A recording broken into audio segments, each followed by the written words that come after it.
so ka so a soka, na sani hakan halali ne.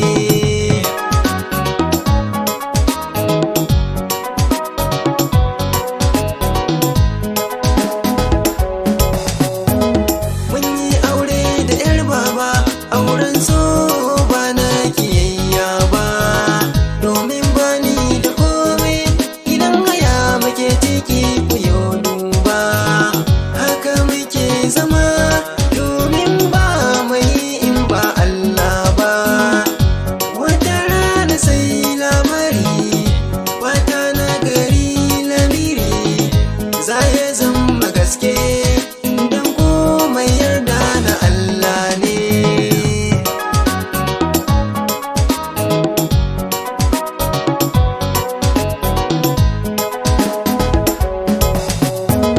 Wata rana na fito da sassafe sai ga abokina, ashe yana garina, ya gane ni sai yayi ta kirana, domin rabon ganshi tun muna karatu iya tunanina.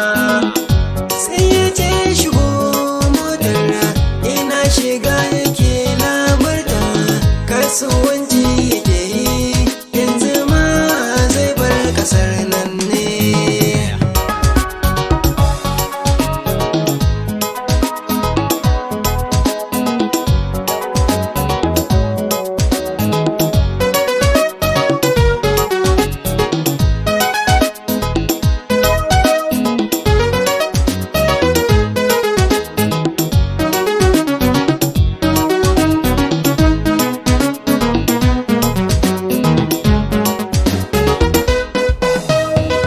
Ya ci gaba da cewa yanzu ma kirana ake nake sauri, amma idan na dawo zan neme ka na yo alkawari.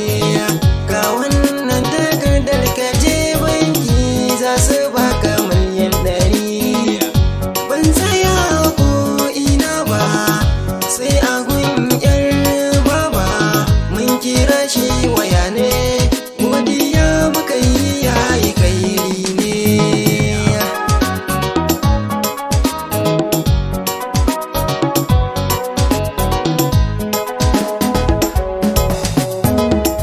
Sai na ce wa 'yar baba, kin ga sai mu gode wa Allah, yanzu a kuɗin nan za mu sai gida mu je hajji mi sallah, sannan idan mun dawo zan kara aure sunnar manzan Allah. Sai 'yar baba ta fuske takardar nan ta banki, ta saka a baki ta cinye ta washin ya zanyo ne. Mai sauraro, yanzu dai 'yar baba ta cinye takardar banki nan da aka bani. Me ya kamata in yi domin bani shawara? Sai ka nemi ni a lambar waya kamar haka: 080 31 31 77 57.